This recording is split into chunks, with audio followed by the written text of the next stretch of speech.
Good evening. मैं Pawan Rao, maths with Pawan Rao YouTube channel में आज आप लोगों को एक नया पॉइंट पढ़ाने वाला हूं। जैसा आप लोगों को पता है कि कल इवनिंग में मैंने आप लोगों को पढ़ाया था क्वाड्रिलेटरल के बारे में, चतुर्भुज के बारे में, और चतुर्भुज का क्लासिफिकेशन अगर करें हम लोग तो उसका आज एक पॉइंट जो है वो इम्पोर्टेंट पॉइंट पढ़ेंगे हम लोग रेक्टेंगल या आयत के बारे में। जैसा आप लोगों को पता होगा, ऐसा कोई भी क्वाड्रिलेटरल जिसके अपोजिट साइड बराबर और पैरेलल भी हों और उसके चारों कोण अगर 90 डिग्री के हों, प्रत्येक एंगल अगर राइट एंगल है 90 डिग्री का अगर है तो उसको बोलेंगे हम लोग रेक्टेंगल। जैसा आप लोगों को पता है मेरा पढ़ाने का तरीका, पहले मैं इसकी कंप्लीट थ्योरी पढ़ाऊंगा और उसके बाद इसके मैं क्वेश्चंस कराऊंगा। जो भी चीज़ें रेक्टेंगल में प्रूव होंगी, क्वाड्रिलेटरल या सर्किल में जो भी चीज़ें प्रूव होंगी, 99% चीज़ें हमेशा प्रूव होती हैं ट्रायंगल से। तो कोई भी स्टूडेंट अगर फर्स्ट टाइम इसका वीडियो देख रहे हैं इस YouTube चैनल पर तो ध्यान रखना, आप लोग पहले मेरे जो शुरुआत में 1 नंबर से जो मैंने वीडियोस डालने शुरू किए हैं एसएससी मैथ्स के लिए, आप लोग उनको पहले देखिए, जिससे आपको ज़्यादा और अच्छे से समझ में आएगा। ध्यान रखना, क्वेश्चंस मैं बाद में आप लोगों को करवाऊंगा, बहुत स्टैंडर्ड के क्वेश्चंस।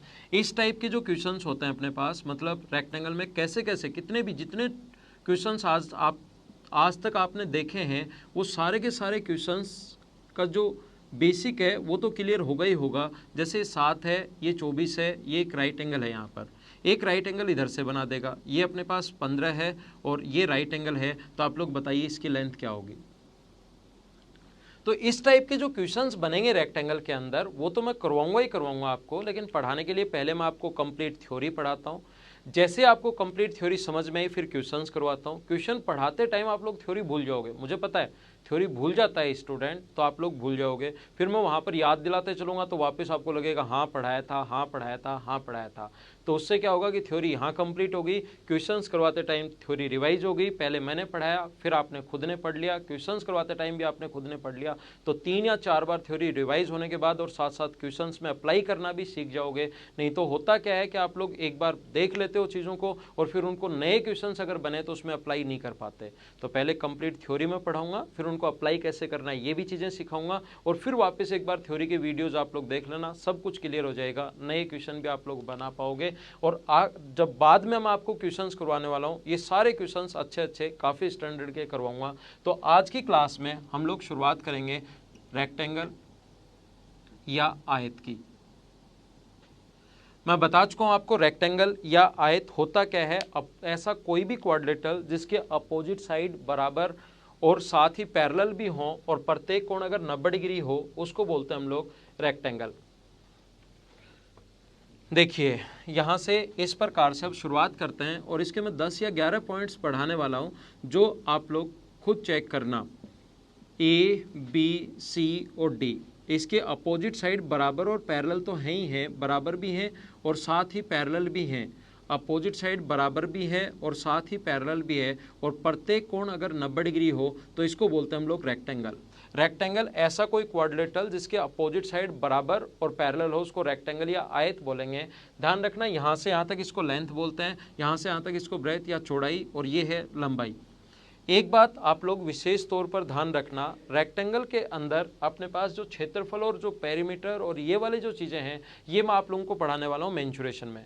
यहाँ भी जो चीज़ें काम में आएंगी वो मैं आप लोगों को बताऊँगा। इसकी अपने पास एरिया का फॉर्मूला लंबाई गुना चौड़ाई, लेंथ इंटू ब्रेथ आपको पता होगा, पेरीमीटर का फॉर्मूला 2 × L+B, ये हम लोग देखेंगे रेक्टेंगल का जब मैं मेंसुरेशन पढ़ाऊँगा। और ज्योमेट्री खत्म होते ही अगला जो टॉपिक होगा वो हमारा होगा मेंसुरेशन। तो देखिए यहाँ से यहाँ तक की दूरी लंबाई, ये चौड़ाई और ये इसका डायगोनल है।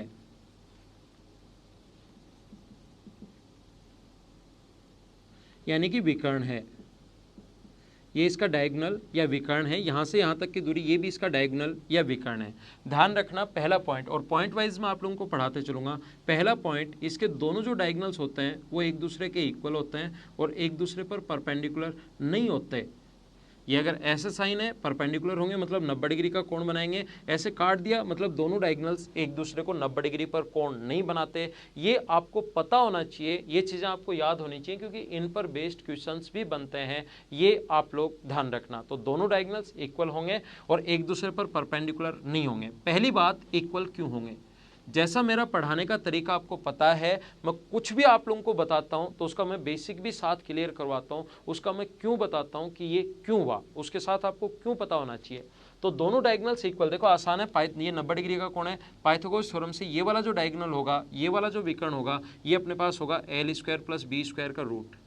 ऐसे ये एल है, ये बी है, पाइथागोरस थ्योरम से ये वाला जो डायगोनल होगा, ये वाला जो विकर्ण होगा, ये भी होगा L square plus B square का रूट। और दोनों डायगोनल्स एक दूसरे पर इक्वल होते हैं, एक दूसरे के इक्वल होते हैं। एक दूसरे के पर परपेंडिकुलर क्यों नहीं होते वो चीज़ आपको थोड़ी देर बाद समझ में आएगी। पहला पॉइंट ये आप लोग लिख सकते हो कि दोनों विकर्ण बराबर होते हैं, दोनों डायगोनल्स इक्वल होते हैं। मेरे साथ साथ ये चीज़ें आप लोग लिखते चलना, एक साथ वीडियो देखिए, दूसरे में आप लोग कॉपी और पेन साथ रखिए और साथ लिखते चलो, ताकि अगली बार ये वीडियो नहीं देखना पड़े, आपको सिर्फ अपनी नोटबुक में देखना पड़े। सेकेंड पॉइंट पर आता हूँ मैं।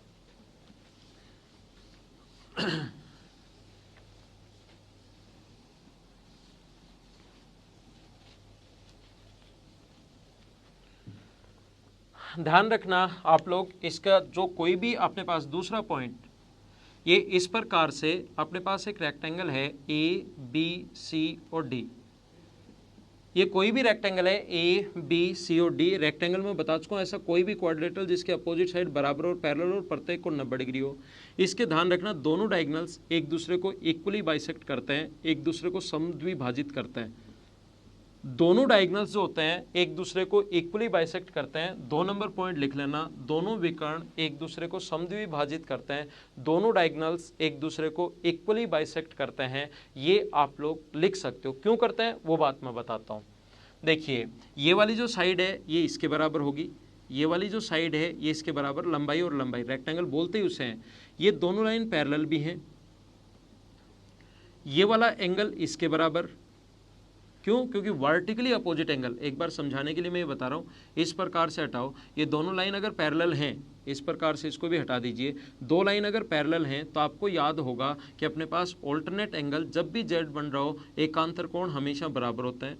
इसको अगर इससे मिला दिया जाए तो ये वाला जो एंगल होगा ये इसके बराबर होगा, तो अपने पास ये एंगल इसके बराबर, ये एंगल इसके बराबर, वर्टिकली अपोजिट एंगल हमेशा बराबर होते हैं ही, और एक साइड भी बराबर है, तीन में से तीनों एंगल भी बराबर है, कोई भी दो ले लो तो दो एंगल बराबर और एक साइड बराबर, ए एस से दोनों के दोनों त्रिभुज सर्वांगसम हो गए। सर्वांगसम हो गए तो ये साइड इसके बराबर होगी और ये वाली जो साइड होगी वो इसके बराबर होगी। तो ध्यान रखना, रेक्टेंगल में दोनों डायगोनल्स एक दूसरे को इक्वली बाइसेक्ट करते हैं, दोनों विकर्ण एक दूसरे को समद्विभाजित करते हैं। दूसरा पॉइंट ये याद रखना, मैं पॉइंट वाइज पढ़ाते चल रहा हूं, और कुछ भी प्रूव होगा वो हमेशा प्रूव होगा ट्रायंगल से। तो ये वीडियो देखने से पहले आप लोग ट्रायंगल के वीडियो अच्छे से देखिए, 1 नंबर लेसन से शुरुआत कीजिए और धीरे धीरे आगे बढ़िए, अगर कंप्लीट ज्योमेट्री आपको बेसिक से अगर समझनी है तो। देखिए, ये था अपना दूसरा पॉइंट, मैं पॉइंट वाइज पढ़ाते चलूंगा और ये पॉइंट्स आप लोग याद रखना। दूसरा जो है अपने पास 3 नंबर पॉइंट, 2 में पढ़ा चुका हूँ, तीसरे नंबर पॉइंट ध्यान रखना आप लोग, रेक्टेंगल जो है अपने पास, आयत जो है उसका एक डायगोनल कोई सा भी एक, चाहे ये खींच लो चाहे इधर वाला खींच लो, एक डायगोनल एरिया को इक्वली बाइसेक्ट करता है, क्षेत्रफल को समद्विभाजित करता है। एक विकर्ण ऐसे, मैं इसमें लिखने में क्योंकि आपका ज़्यादा टाइम लगेगा, एक विकर्ण क्षेत्रफल को समद्विभाजित करता है, तो मैं लिखूंगा नहीं, ये चीज़ें साथ साथ आप लोगों के लिए बोल दूंगा। एक विकर्ण क्षेत्रफल को समद्विभाजित करता है, एक डायगोनल एरिया को इक्वली बाइसेक्ट करता है, समद्विभाजित करता है क्षेत्रफल को। अब बात यह है कि क्यों करता है, तो ये चीज़ें मैं लिख नहीं रहा हूँ, लैंग्वेज में नहीं लिख रहा हूँ, उससे थोड़ा टाइम ज़्यादा लगेगा, तो मैं लैंग्वेज में नहीं लिखने के बजाय आपको साथ बोल देता हूँ, आप सुन लेना, 2 बार सुन लो, 3 बार सुन लो, उससे आप, और जैसे ही सुन लो वीडियो पॉज करके उस लाइन को लिख लिया करो। 3 नंबर पॉइंट, क्षेत्रफल को विकर्ण समद्विभाजित क्यों करता है, क्योंकि ये वाली जो साइड है वो इसके बराबर, लंबाई और लंबाई, ये साइड इसके बराबर, ये साइड इसके बराबर, और बीच वाली कॉमन होने के कारण बराबर, तो एस एस एस से दोनों के दोनों त्रिभुज सर्वांगसम हो गए, और दो त्रिभुज अगर सर्वांगसम हो गए तो फिर उनका सब कुछ बराबर, परिमाप भी बराबर, क्षेत्रफल भी बराबर, अंतःवृत्त की त्रिज्या भी बराबर, बाह्य वृत्त की त्रिज्या भी बराबर। अगर दो ट्रायंगल, एक बार ध्यान रखना, दो ट्रायंगल अगर किसी भी तरीके से सर्वांगसम है तो सब कुछ बराबर होता है। पॉइंट नंबर 3, अगला पॉइंट चल लिखते हैं। नेक्स्ट नंबर जो पॉइंट अपने पास 4 नंबर पॉइंट, 4 नंबर जो पॉइंट होगा अपने पास वो इस प्रकार से है कि इसके जो दोनों विकर्ण होते हैं और जितनी भी चीज़ें इसमें इंपॉर्टेंट हो सकती हैं, जो जो पॉइंट इसका बन सकता है, उसके अलावा कोई भी पॉइंट नहीं बनेगा, वो सारे के सारे पॉइंट्स मैं यहाँ पर बता दूंगा आप लोगों को। लेकिन कंप्लीट वीडियो देखना आप लोग, शुरुआत करें आसान से, धीरे धीरे हम लोग आगे की तरफ बढ़ रहे हैं। इसके जो दोनों विकर्ण होते हैं वो एरिया को 4 इक्वल पार्ट्स में डिवाइड करते हैं। इसके जो दोनों विकर्ण होते हैं वो एरिया को 4 बराबर बराबर भागों में बांटते हैं, 4 इक्वल पार्ट्स में डिवाइड कर सकते हैं। पॉइंट नंबर 4 आप लोग लिख लेना। इसके जो दोनों डायगोनल्स होते हैं वो एक क्षेत्रफल को 4 बराबर बराबर भागों में बांटते हैं। जैसे मैंने बताया था गुरुत्व के अंदर त्रिभुज के क्षेत्रफल को 6 बराबर बराबर भागों में बांटते हैं, उस पर बेस्ड क्वेश्चन आया हुआ भी है। ऐसे ही आप लोग याद रखना कि इसको 4 बराबर बराबर भागों में क्यों बांटता है, ये मैं आप लोगों को समझा देता हूँ कि 4 इक्वल पार्ट्स में। जो भी पॉइंट मैं आप लोगों को समझाऊंगा उसका मैं हमेशा आप लोगों को साथ ही क्यों बताने वाला हूँ कि ऐसा हुआ क्यों। मैंने बताया कि अभी थोड़ी देर पहले ही समझाया कि ऐसा क्यों हुआ। एक विकर्ण क्षेत्रफल को 2 बराबर बराबर भागों में बांटता है, ये मैं समझा चुका हूँ। और उससे थोड़ी देर पहले मैंने बताया था कि दोनों डायगोनल्स एक दूसरे को इक्वली बाइसेक्ट करते हैं। तो यहाँ से अगर मिड पॉइंट अगर इसका है, दोनों डायगोनल्स एक दूसरे को इक्वली बाइसेक्ट करते हैं, तो ये अगर मिड पॉइंट है, आधा पहले हो चुका है। इस ट्रायंगल की अगर मैं बात करूं ADC की, तो आप लोगों को ये पता होगा ADC की अगर मैं बात करूं तो ये वाला जो क्षेत्रफल है ये 1/4 आधा हो जाएगा। जो मीडियन होती है ट्रायंगल में मैंने पढ़ाया था, बताया था, माध्यिका त्रिभुज के क्षेत्रफल को समद्विभाजित करती है। तो ये अगर मिड पॉइंट हुआ तो इस ट्रायंगल के लिए मीडियन का काम करेगी। तो आधा पहले हो चुका था, आधा आधा करोगे तो 1/4 1/4। ये यहाँ से यहाँ तक इस ट्रायंगल के लिए मिड पॉइंट का काम, मिड पॉइंट अगर है तो ये ट्रायंगल ABC में मीडियन का काम करेगी। तो 1/2 को आधा आधा करोगे तो ये भी 1/4 और ये भी 1/4। क्षेत्रफल को 4 बराबर बराबर भागों में बांटता है। ये आप लोग 4 नंबर पॉइंट याद रखना। दोनों विकर्ण क्षेत्रफल को 4 इक्वल पार्ट्स में डिवाइड करते हैं, ये आप लोग ध्यान रखना। अगले पॉइंट पर चलते हैं, पॉइंट नंबर 5। देखिए 5 नंबर पॉइंट पर आप लोग ध्यान दीजिए। क्वेश्चन नंबर का अपने पास रेक्टेंगल हम लोग पढ़ रहे हैं और उसका पॉइंट नंबर 5 इस प्रकार से है, किसी भी रेक्टेंगल में अंदर की तरफ अगर कोई पॉइंट है, दोनों विकर्ण का इंटरसेक्शन पॉइंट नहीं, अंदर की तरफ कहीं भी पॉइंट हो सकता है, यहाँ हो सकता है, यहाँ हो सकता है, यहाँ हो सकता है। अंदर की तरफ अगर कोई भी पॉइंट है, मान लो ओ, यहाँ पर ध्यान रखना दोनों डायगोनल्स का इंटरसेक्शन पॉइंट नहीं है, अंदर की तरफ कहीं भी कोई भी पॉइंट हो सकता है। तो एक बात ध्यान रखना, अंदर की तरफ अगर कोई भी पॉइंट हो, अंदर की तरफ अगर कोई भी पॉइंट हो और इसको इससे मिला दिया जाए, इसको अगर इस प्रकार से चारों वर्टिसेस से हम लोग मिला दें, यहाँ से यहाँ तक इससे मिला दिया जाए, इससे मिला दिया जाए और इस प्रकार से इससे मिला दिया जाए और इस प्रकार से इससे अगर मिला दिया जाए, तो याद रखना सभी लोग, पॉइंट नंबर हम लोग 5 पढ़ रहे हैं, ये आप लोग सभी लोग ध्यान रखना कि ये वाला क्षेत्रफल अगर अपने पास A1 है, ये वाला क्षेत्रफल अगर A2 है, ये वाला A3 है और ये वाला A4 है, तो याद रखना A1 और A3 का क्षेत्रफल का सम, A1 प्लस A3 का सम हमेशा बराबर होगा A2 प्लस A4 के क्षेत्रफल के। कोई भी अपने पास ऐसा क्वेश्चन कहेगा इसका क्षेत्रफल 7 है, इसका क्षेत्रफल 3 है, इसका क्षेत्रफल 6 है, तो इसका क्षेत्रफल बताओ कितना होगा। यह आसान सा क्वेश्चन होता है, लेकिन अगर आपका नहीं पढ़ा हुआ तो फिर आप लोग ये क्वेश्चन नहीं कर पाओगे। ध्यान रखना, यहाँ से अपने पास 7 और 6 13, इनका सम अगर 13 है तो इनका सम भी 13 होना चाहिए, 3 है तो ये अपने पास बचा 10। ऐसा कैसे और क्यों हुआ वो मैं आपको समझाने की कोशिश करता हूँ, ध्यान देना। ऐसा कैसे आया, ये होता क्यों है। हर पॉइंट, जो भी पॉइंट होगा, मैंने कहा है कि जो भी पॉइंट होगा उस हर पॉइंट का मैं क्यों बताऊंगा आपको, जिससे आपको पॉइंट थोड़ा ज़्यादा भी समझ में आएगा और अच्छे से आप लोग क्वेश्चंस कर पाओगे। देखिए यहाँ पर इसकी हाइट यहाँ से यहाँ तक मान लीजिए H1 है, ये लंबाई L है, इसकी हाइट यहाँ से यहाँ तक H1 है, ये हाइट मान ली हम लोगों ने H1 और इस ऊपर वाले की हाइट मान ली हम लोगों ने H2, ये हाइट जो है वो हम लोगों ने मान ली H2। तो कैसे प्रूव करोगे, देखो हम लोग ट्रायंगल AOB का क्षेत्रफल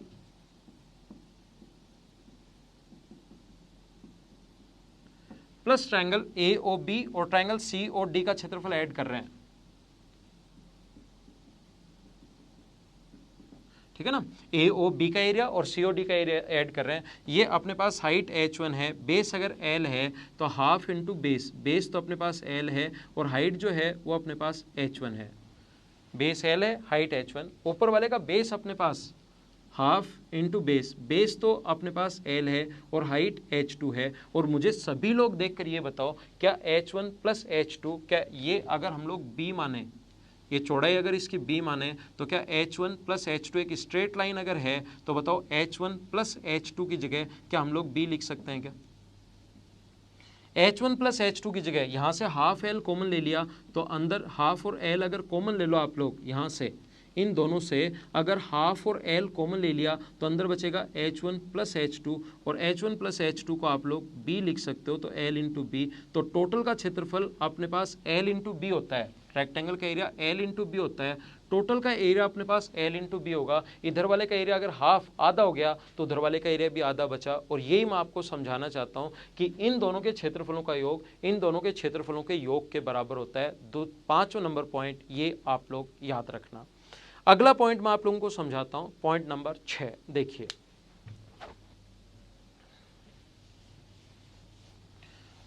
अब धीरे धीरे इंपॉर्टेंट चीजें शुरू होंगी तो इनको आप लोग याद रखना। अगला पॉइंट मैं आपको समझाता हूं, पॉइंट नंबर 6।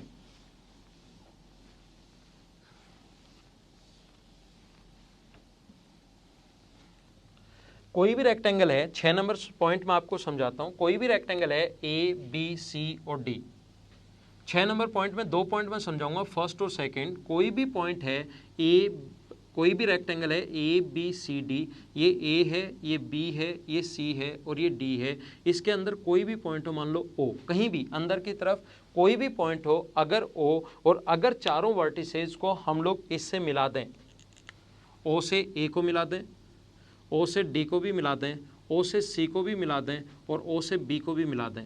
ध्यान रखना A1, A2, A3, A4 क्षेत्रफल था। यहाँ पर दूसरा पॉइंट आप लोग याद रखना, ओ ए स्क्वायर, अंदर की तरफ कोई भी पॉइंट हो इसके तो O A square plus O C square बराबर होता है O B square plus O D square के। ये आप लोग याद रखना।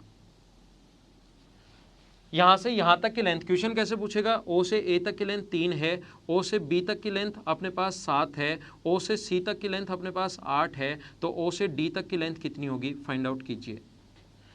4 चीजें हैं, O A square plus O C square बराबर O B square plus O D square. 4 point हैं, उसमें से कोई 3 देकर आपसे चौथे की लेंथ पूछ सकता है। इंपॉर्टेंट क्वेश्चन बनता है, ये आप लोग ध्यान रखना। कैसे वो समझाने की कोशिश करता हूं मैं आपको।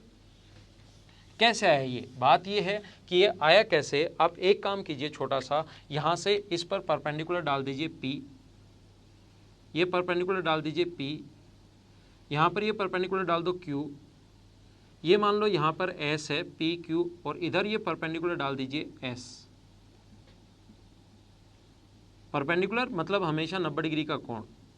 तो आप लोग मुझे ये बताइए क्या ओ ए स्क्वायर बराबर A S square plus S O square लिख सकते हैं? पाइथागोरस थ्योरम से ध्यान देना, इस ट्रायंगल ए एस ओ में हम लोग लिख सकते हैं, क्या लिख सकते हैं, हम लोग लिख सकते हैं ए एस स्क्वायर बराबर ए ओ स्क्वायर, यहाँ से यहाँ तक की दूरी हम लोग लिख सकते हैं ए ओ स्क्वायर बराबर ए से ओ तक A S square plus O S square. Equation number first. हम लोग ओ बी स्क्वायर बराबर क्या लिख सकते हैं, या बी ओ स्क्वायर बराबर बी से ओ तक का जो स्क्वायर है उसकी जगह लिख सकते हैं B S square plus S O square. यहां से यहां तक हम लोग लिख सकते हैं ये जो अपने पास बी ओ स्क्वायर प्लस यहां से यहां तक बी ओ स्क्वायर बराबर बी एस स्क्वायर प्लस यहां पर पॉइंट आर, ये आर ले लो है ना, ये वाला जो पॉइंट है पी क्यू ये आर ले लीजिए आप लोग, ये एस ठीक है, ये वाला पॉइंट आर ले लीजिए क्योंकि दो जगह एस हो गया अपने पास। तो हम लोग लिख सकते हैं बी से ओ तक का जो स्क्वायर है उसकी जगह लिख सकते हैं B R square plus O R square, ये लिख दीजिए इसकी जगह। इसकी जगह आप लोग लिख सकते हो बी आर स्क्वायर, बी से आर यहां से यहां तक बी से R square plus O R square. ये इक्वेशन हम लोगों ने मान ली सेकेंड। अपने पास थर्ड जो पॉइंट है आप लोग ओ एस स्क्वायर की जगह जो अपने पास ओ सी, सॉरी या सी ओ, पहले सी लिख रहे हो तो सी ओ स्क्वायर की जगह हम लोग लिख सकते हैं सी से ओ तक का जो स्क्वायर है उसकी जगह हम लोग लिख सकते हैं सी क्यू स्क्वायर, सी से क्यू तक का स्क्वायर प्लस हम लोग इसकी जगह ये लिख सकते हैं प्लस सी से क्यू तक square plus O Q square, equation third. और आप लोग मुझे बताइए यहां से ओ डी स्क्वायर बराबर ओ डी स्क्वायर जो है, ओ डी स्क्वायर की जगह हम लोग लिख सकते हैं D Q square plus Q O square, D Q square D O square की जगह हम लोग या ओ डी या डी ओ कोई सा भी लिख सकते हो, D Q square plus O Q square. ये हमारे पास इक्वेशन है फोर्थ। अब आप लोग एक काम कीजिए, यहां से यहां तक डी ओ की जगह लास्ट में हम लोगों ने लिख दिया D Q square plus O Q square. अब आप लोग एक काम कीजिए, ए ओ स्क्वायर और सी क्यू स्क्वायर को ऐड कर लीजिए तो, और इन दोनों को ऐड कर लीजिए तो ए एस स्क्वायर, इसका ए एस स्क्वायर जो आएगा अपने पास जब आप लोग ऐड करोगे तो इसका जो ए एस स्क्वायर आएगा ए से एस तक का स्क्वायर, और जब इसको ऐड करोगे तो वो डी क्यू स्क्वायर के इसके बराबर आएगा, ये जो है वो इसके बराबर आएगा। तो ये दोनों अपने पास एक तो ये कट जाएगा, जब ऐड करोगे तो ये इसके बराबर आ जाएगा। जैसे इसका ओ एस स्क्वायर है यहाँ से यहाँ तक, इसका जो ओ एस स्क्वायर है वो इसके बी आर स्क्वायर के बराबर आएगा। ये रहा, इसका जो ओ एस स्क्वायर है वो इसके बी आर स्क्वायर के बराबर है। तो ये दोनों कट जाएंगे अपने पास इनसे, जब इसको ऐड करोगे बाकी अपने पास सारी चीज़ें, इसका जो ओ आर स्क्वायर है, इसका जो बी क्यू का जो इसका है ना अपने पास, इसको ऐड करोगे जैसे सी क्यू, कोई भी पॉइंट मान लो आप लोग सी क्यू स्क्वायर जैसे आपको काटना है तो सी से क्यू तक, ये इसका जो सी से क्यू तक सी क्यू स्क्वायर है वो इसके बी एस स्क्वायर के बराबर होगा, सी से क्यू तक का स्क्वायर बी एस स्क्वायर के बराबर या ओ आर स्क्वायर के बराबर। तो इसका जो सी क्यू स्क्वायर होगा वो ओ आर स्क्वायर के बराबर होगा, ये इसके बराबर, और ये दोनों पॉइंट अपने पास पहले से ही बराबर हैं तो इन दोनों का सम इन दोनों के सम के बराबर आ गया। आप लोग ध्यान रखना, मैं आपको समझाना ये चाह रहा हूँ, ये पॉइंट आप लोगों को समझाने की कोशिश करता हूँ कि अगर कभी भी किसी रेक्टेंगल के अंदर की तरफ कहीं भी पॉइंट हो, याद ये रखना है, आप लोग इसको वापस प्रूव करना, लिखना, क्योंकि ये और ये दोनों बराबर हैं। जब ऐड करोगे देखो A O square plus C O square बराबर B Q square B O square plus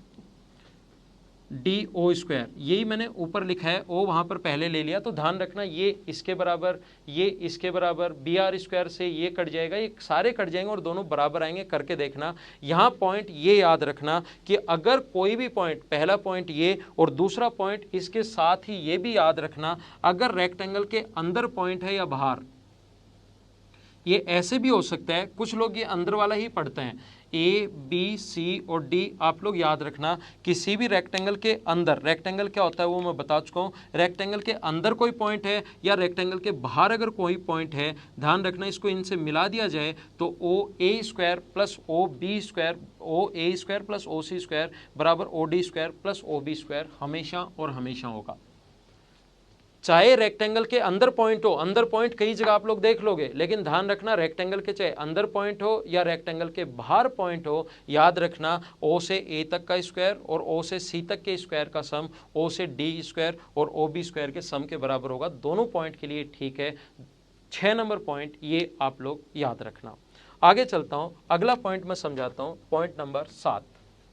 तो ये इंपॉर्टेंट चीज़ें चल रही हैं, यहाँ से क्वेश्चंस बनने शुरू होते हैं, यहाँ से क्वेश्चंस आने शुरू हो जाते हैं, इनको आप लोग थोड़ा सा ध्यान रखना। 7 नंबर जो पॉइंट है वो एक आसान सा अपने पास क्वेश्चन है, 7 नंबर पॉइंट, और वो इस प्रकार से है, पॉइंट नंबर 7 कि रेक्टेंगल की चारों साइड्स के मिड पॉइंट्स को मिलाने पर बनी आकृति क्या होगी।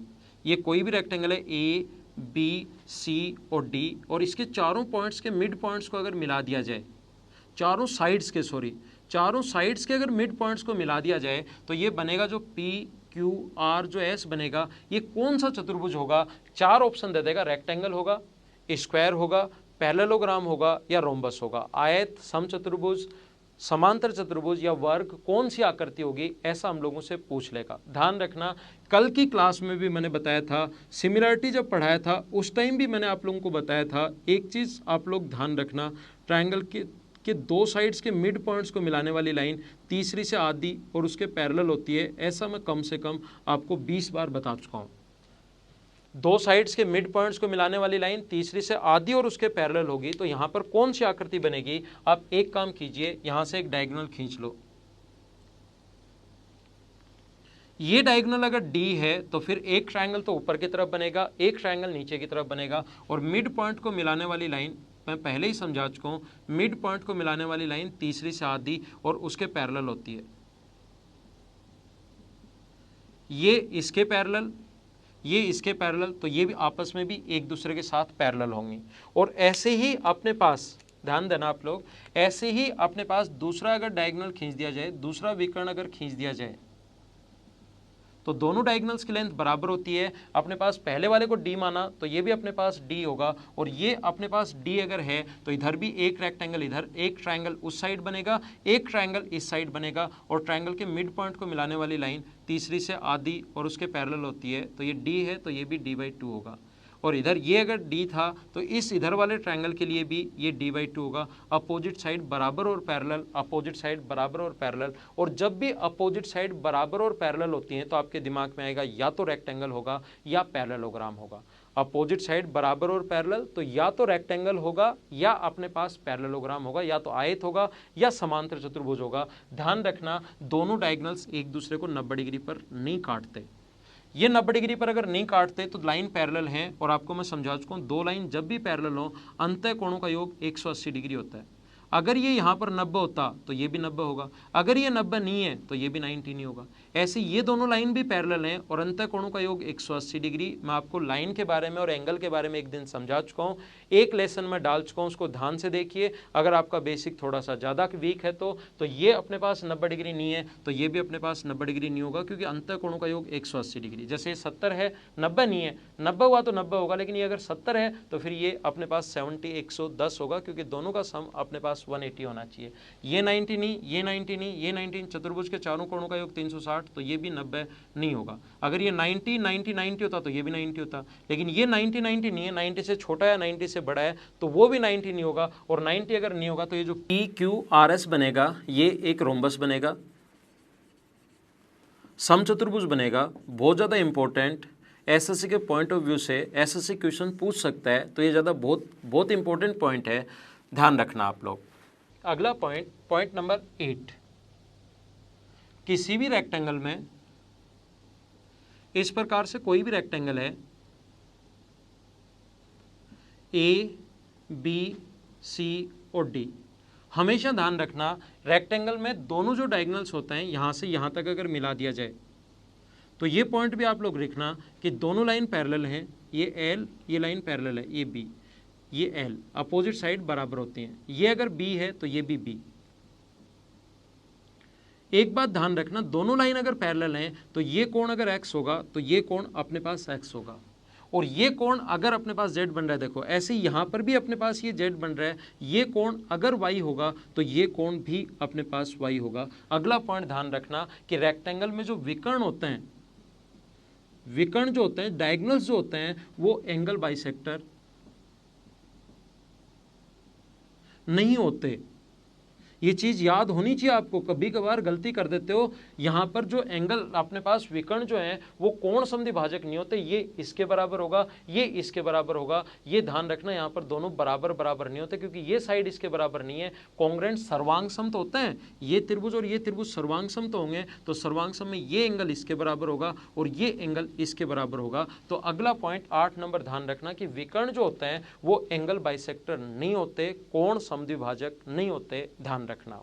नेक्स्ट पॉइंट समझाता हूं मैं आपको, पॉइंट नंबर 9 नंबर जो पॉइंट है, और ये जितनी भी थ्योरी होंगी वो मैं कंप्लीट आपको पढ़ाने वाला हूं। रेक्टेंगल में कोई पॉइंट आपका बचेगा नहीं, आप सब कुछ इससे सीख पाओगे। ध्यान देना आप लोग, यहां पर इस प्रकार से कोई भी रेक्टेंगल है, रेक्टेंगल का प्रत्येक कोण क्योंकि 90 डिग्री होता है, ध्यान रखना इस एंगल का बाइसेक्टर और इस एंगल का बाइसेक्टर कोण समद्विभाजक।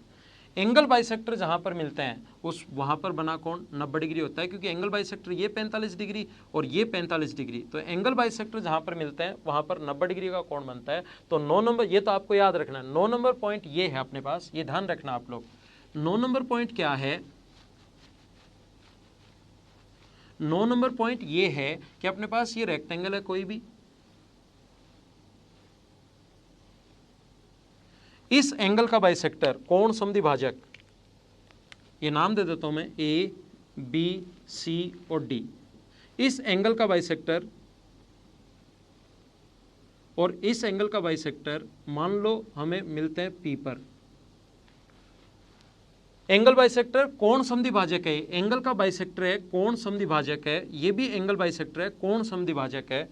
और ध्यान रखना डायगोनल्स एंगल बाइसेक्टर नहीं होते हैं, विकर्ण थोड़ी देर पहले ही मैंने बताया 8 number point, diagonal angle bisector नहीं होते हैं। और इस एंगल का बाइसेक्टर और इस एंगल का बाइसेक्टर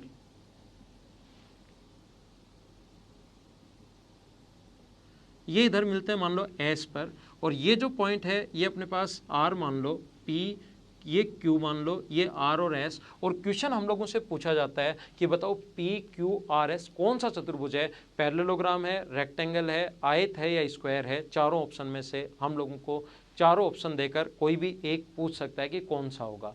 तो आपके लिए चीज़ें बहुत ज़्यादा इंपॉर्टेंट है, छोटे छोटे कोई क्वेश्चंस बन जाते हैं, लेकिन कई बार उनको अगर आपको नई अप्रोच पता होती तो फिर आप लोग नहीं कर पाते। ध्यान रखना ये एंगल बाइसेक्टर अगर है तो कोण 90 डिग्री होता है, तो ये भी 45 डिग्री और ये भी 45 डिग्री और ये कोण होगा 90 डिग्री।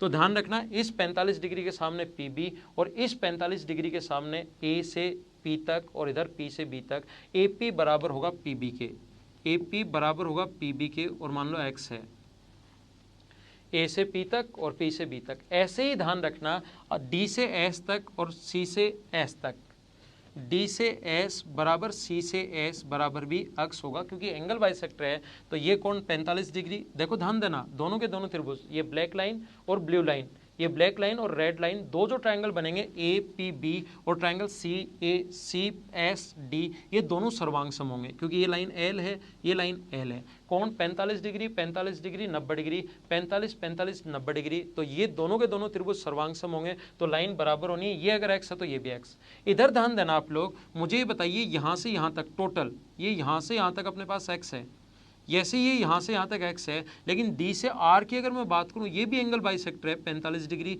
ये 45 डिग्री। ट्रायंगल PDA की अगर मैं बात ये पॉइंट R है, RDA की अगर मैं बात करूँ, RDA की, तो ध्यान रखना इसके सामने D से R तक और A से R तक मान लो दोनों बराबर होंगे और मान लो वो y है।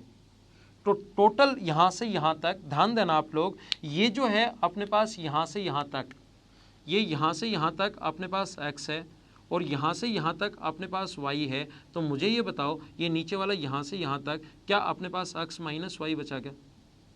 और ऐसे ये यहाँ से यहाँ तक x है, ये इधर वाला y है, तो ये भी x माइनस वाई बचा। और ये कोण 90 डिग्री है तो ये भी 90 डिग्री होना है, 45 45 तो ये 90, वर्टिकली अपोजिट एंगल बराबर। तो ये कोण 90, ये 90, ऐसे 45 45 ये कोण भी 90 होगा और ये कोण भी 90 होगा, चारों कोण तो 90 डिग्री और पास पास वाली भुजाएं बराबर। तो बताओ रेक्टेंगल होगा या स्क्वायर होगा? चारों कोण 90 डिग्री होते ही आप लोगों को पता लग गया या तो रेक्टेंगल होगा या स्क्वायर होगा, रेक्टेंगल या स्क्वायर, क्योंकि चारों कोण 90 डिग्री इन दोनों में होते हैं, या तो रेक्टेंगल होगा या स्क्वायर होगा।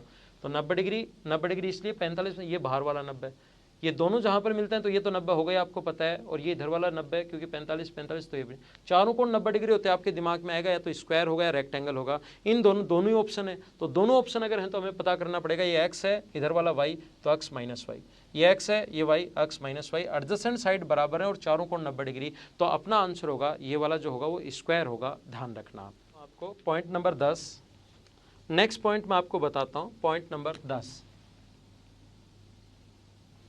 एक बात आप लोग ध्यान रखना, किसी भी रेक्टेंगल में, किसी भी आयत में ए बी सी और डी, ये छोटे छोटे पॉइंट्स हैं, लेकिन ध्यान रखना ए बी सी और डी, इस साइड का ये मिड पॉइंट पी है और इस साइड का मिड पॉइंट अगर क्यू है और ये डायगोनल अगर मिला दिया जाए, तो ध्यान रखना ए से पी तक और सी से ए से क्यू तक और सी से पी को अगर मिला दिया जाए, ये अगर मिला दिया जाए और ये पॉइंट एस है और ये पॉइंट टी है, तो ध्यान रखना डी एस बराबर एस टी बराबर टी बी होगा।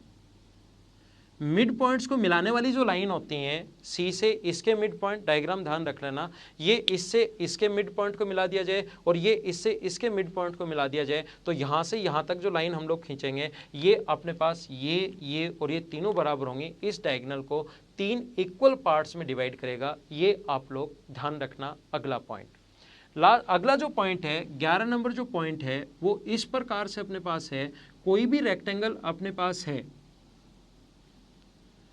एक रेक्टेंगल अगर है और ए बी सी और डी, ध्यान रखना एक बात सभी लोग याद रखना कि यहाँ से इधर से ये जो अपने पास यहाँ पर पॉइंट पी है, मिड पॉइंट नहीं है।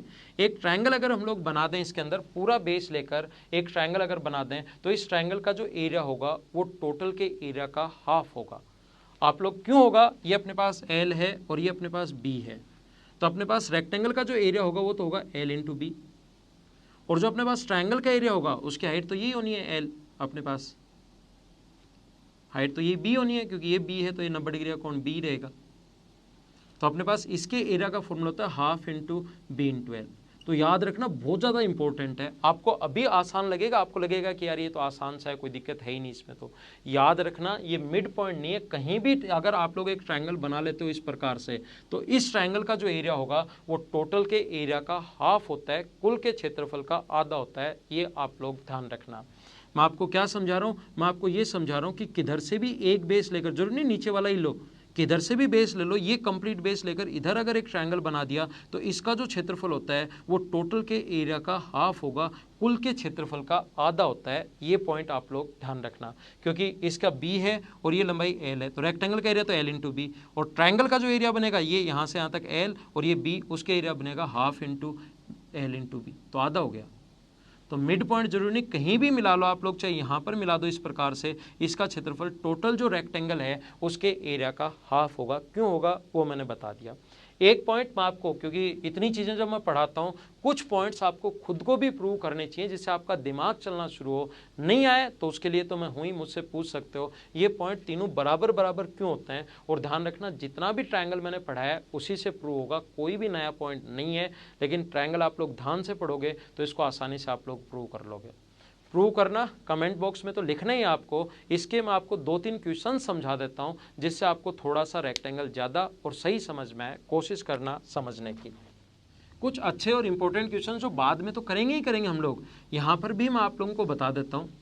ये बुकलेट्स आप लोगों को भी प्रोवाइड होंगी, कैसे होंगी वो मैं खुद बताऊंगा। अभी आप लोग घबराया करो मत, अभी तो मैंने यूट्यूब चैनल की शुरुआत ही की है। आगे आगे आप लोगों को जैसे जैसे हम लोग बढ़ते चलेंगे सारी चीज़ें हम लोग प्रोवाइड करवाएंगे। देखिए ध्यान दीजिए, क्वेश्चन नंबर अपने पास अपनी बुकलेट का है 16 नंबर।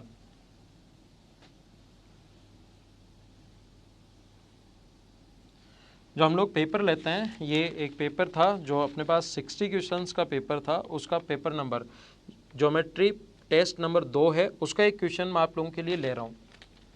तो ये अपने पास है ए बी सी और डी। इसने इस प्रकार से और इस प्रकार से मिलाया, इसने जैसे बनाया हुआ है वैसे मैं बना देता हूँ आपके लिए। ये अपने पास ई पॉइंट है, ये अपने पास एफ पॉइंट है, ये पॉइंट पी क्यू आर है, पी क्यू आर, और जो हमें गिवन है वो दिया हुआ है डी आर एफ का क्षेत्रफल। D R F equals to दिया हुआ है 3 centimetre square D R F, और दिया हुआ है P B E, P B E का क्षेत्रफल दिया हुआ है 2 सेंटीमीटर स्क्वायर, और हम लोगों को दिया हुआ है एफ क्यू ई सी का क्षेत्रफल, चतुर्भुज एफ क्यू ई और सी का क्षेत्रफल दिया हुआ है एफ क्यू ई सी का क्षेत्रफल 20 centimetre square. Then find the area of the shaded part. इस शेडेड पार्ट जो इसने ये वाला पार्ट जो किया है, ये शेडेड पार्ट किया है, इसका क्षेत्रफल आप लोग बताइए। बहुत अच्छा क्वेश्चन है, अगर आपका नहीं किया हुआ है तो आप लोगों को प्रॉब्लम आएगी। रेक्टेंगल का क्वेश्चन है और ये क्वेश्चन पैरेललोग्राम में भी बन सकता है। रेक्टेंगल का क्वेश्चन है, ध्यान रखना, सेम क्वेश्चन पैरेललोग्राम में बन सकता है, सेम क्वेश्चन आयत में भी बन सकता है, ये आप लोग ध्यान रखना। तो अपने पास डी आर एफ का क्षेत्रफल दिया हुआ है और अपने पास P B E, D R F का क्षेत्रफल दिया हुआ है, पी बी ई का क्षेत्रफल दिया हुआ है और इसका क्षेत्रफल दिया हुआ है। ये हमें दिया हुआ है 3, इसका क्षेत्रफल हमें दिया हुआ है 2 और इसका क्षेत्रफल हम लोगों को दिया हुआ है 20।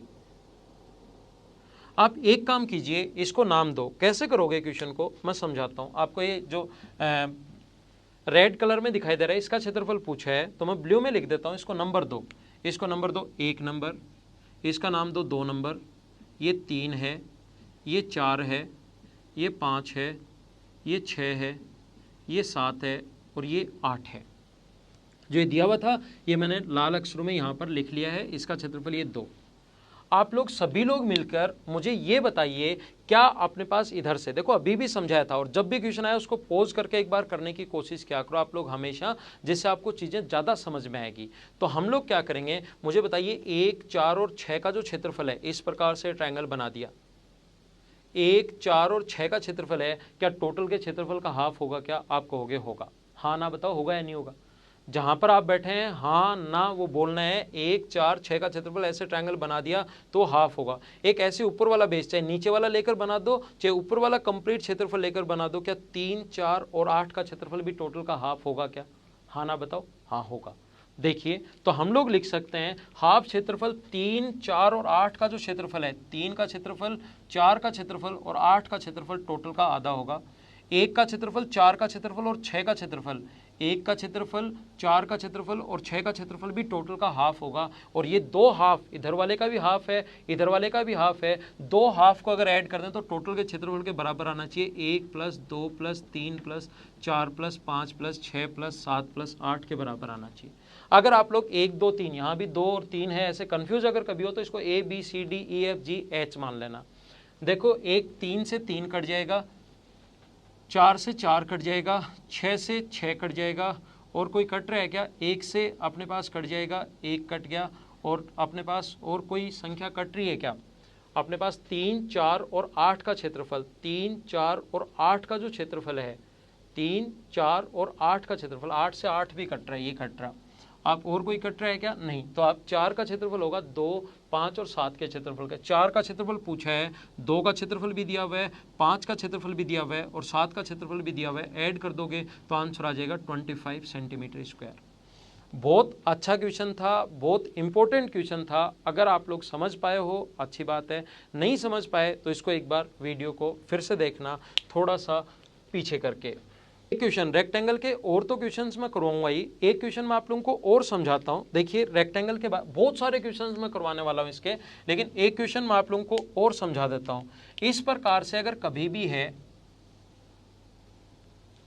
ये इस प्रकार से अगर कभी भी है ABCD कोई भी रेक्टेंगल, कोई भी आयत, इसका मिड पॉइंट ये P है और इसका मिड पॉइंट मान लीजिए Q है, ये मिला देगा इसका मिड पॉइंट P, इसका मिड पॉइंट Q, और ऐसे अगर मिला दिया और फिर वो कहेगा हम लोगों से, जैसे इस पार्ट को इस प्रकार से बना देगा, ये शेडेड पार्ट है, इसका क्षेत्रफल। ध्यान रखना ये जो क्वेश्चन है इसमें आप कोई भी न्यूमेरिक वैल्यू मानकर भी कर सकते हो। ये जो मैं क्वेश्चन अब आप लोगों को बताने जा रहा हूँ, ये कोई भी आप लोग न्यूमेरिक वैल्यू भी मानकर कर सकते हो, लेकिन ये सेम क्वेश्चन पैरेललोग्राम में भी आ सकता है। तो यहाँ अगर आप लोग न्यूमेरिक वैल्यू मानकर कर लोगे और सेम क्वेश्चन पैरेललोग्राम में आ गया तो फिर आप लोग न्यूमेरिक वैल्यू मानकर नहीं कर पाओगे। तो ज्योमेट्री से इसको कैसे कर, रेक्टेंगल में भी बन सकता है और पैरेललोग्राम उसमें समांतर चतुर्भुज में भी बन सकता है। तो ध्यान देना आप लोग, एक पॉइंट याद रखना, मैं पहले भी आपको बता चुका हूँ कि ट्रायंगल में मिड पॉइंट्स को मिलाने वाली जो लाइन होती है वो तीसरी से आधी और उसके पैरेलल होती है। तो अपने पास पैरेलल लाइन होते ही दोनों के दोनों ट्रायंगल सिमिलर हो जाएंगे। तो इसकी साइड, छोटे वाले की साइड अगर 1 है तो ये नीचे वाला भी 1 होगा। छोटे वाले की साइड अगर 1 है तो बड़े वाले की साइड होगी 2। छोटे वाले की साइड अगर 1 है तो नीचे वाला भी 1, क्योंकि मिड पॉइंट है, तो बड़े वाले की साइड मान ली 2। साइड का रेशियो यहाँ पर जो आ गया वो आ गया 1:2। और दो ट्रायंगल मिड पॉइंट को मिलाने वाली लाइन पैरेलल, और दो ट्रायंगल अगर पैरेलल हैं, मैं आपको कम से कम 20 बार बता चुका हूँ, पैरेलल होते ही ट्रायंगल सिमिलर, और दो ट्रायंगल अगर सिमिलर हैं तो एरिया का रेशियो वही होगा, जो कुछ भी दे उसके स्क्वायर के बराबर, याद करो।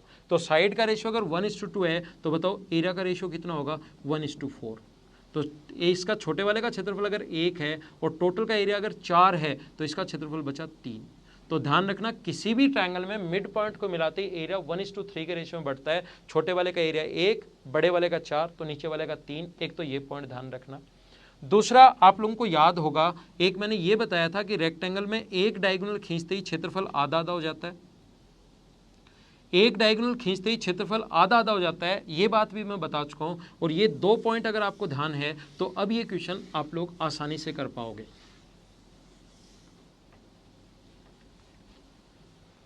तो देखिए मैं वापस बनाता हूं आपके लिए।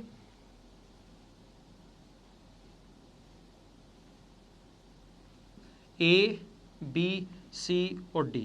आप एक काम करो, P और Q इसके अगर मिड पॉइंट्स हैं, ये इसका मिड पॉइंट P है और इसका मिड पॉइंट अगर Q है, तो इस ट्रायंगल की अगर मैं बात करूं इधर वाले की, तो मिड पॉइंट को मिलाने वाली लाइन पैरेलल, और पैरेलल होते ही दोनों के दोनों ट्रायंगल सिमिलर, तो इसका क्षेत्रफल अगर 1 है तो इसका क्षेत्रफल होगा 3 और 1 हुआ 4, इसका क्षेत्रफल अगर 4 हो गया, विकर्ण क्षेत्रफल को समद्विभाजित करता है, उधर वाले का 4 तो इधर वाले का भी 4, टोटल का 8 कैसे है समझ पाए हो क्या? 1 मान लो तो भी आंसर आ जाएगा, लेकिन इससे ये 1 माना तो इससे 3 गुना 3, आधे का क्षेत्रफल 4 है तो इधर वाले का क्षेत्रफल भी हो गया 4, तो टोटल का आ गया 8। फिर समझाता हूं, ध्यान देना, ए बी सी और डी ये डायगोनल अगर हम लोगों ने खींच दिया तो डायगोनल टोटल 8 माना है, ये इसका मिड पॉइंट P है, इसका मिड पॉइंट Q है, तो ये भी 4 होगा और ये भी अपने पास 4 होगा। ठीक है, मुझे आप लोग ये बताइए, डायगोनल आधा आधा हो गया क्योंकि टोटल 8 था, डायगोनल से एरिया आधा आधा हो गया, 4 और 4। लेकिन मुझे ये बताओ, यहां से मैं अगर विकर्ण खींच दूं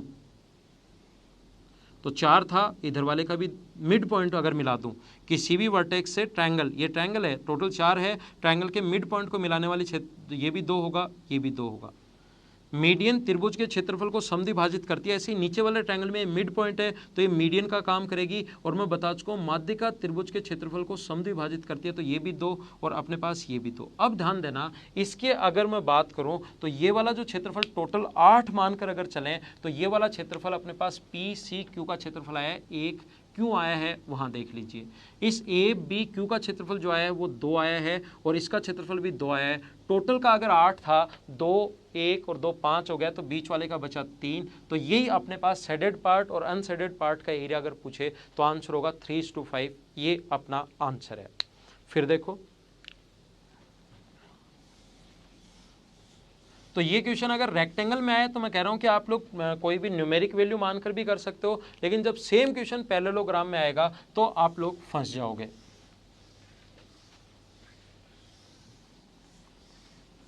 तो क्वेश्चंस बहुत सारे हैं जो हम लोग अपनी अगली क्लास में जब मैं आपको क्वेश्चंस कराऊंगा उसी टाइम रेक्टेंगल के मैं बहुत सारे क्वेश्चंस आप लोगों को करवाने वाला हूं, काफ़ी सारे अच्छे अच्छे स्टैंडर्ड के क्वेश्चंस करेंगे। यहाँ सिर्फ मैंने आप लोगों को थ्योरी पढ़ाई है, तो आज की क्लास में सिर्फ इतना ही, बाकी चीज़ें हम लोग अपनी अगली क्लास में कल इवनिंग में मिलते हैं, कल शाम को मिलते हैं 6 बजे। यह आपको पता होगा डेली में 6 बजे, संडे को छोड़कर आप लोगों के लिए ज्योमेट्री पढ़ा रहा हूँ। तो कल 6 बजे मिलते हैं, तब तक के लिए bye bye, take care, see you in the next lesson, thank you.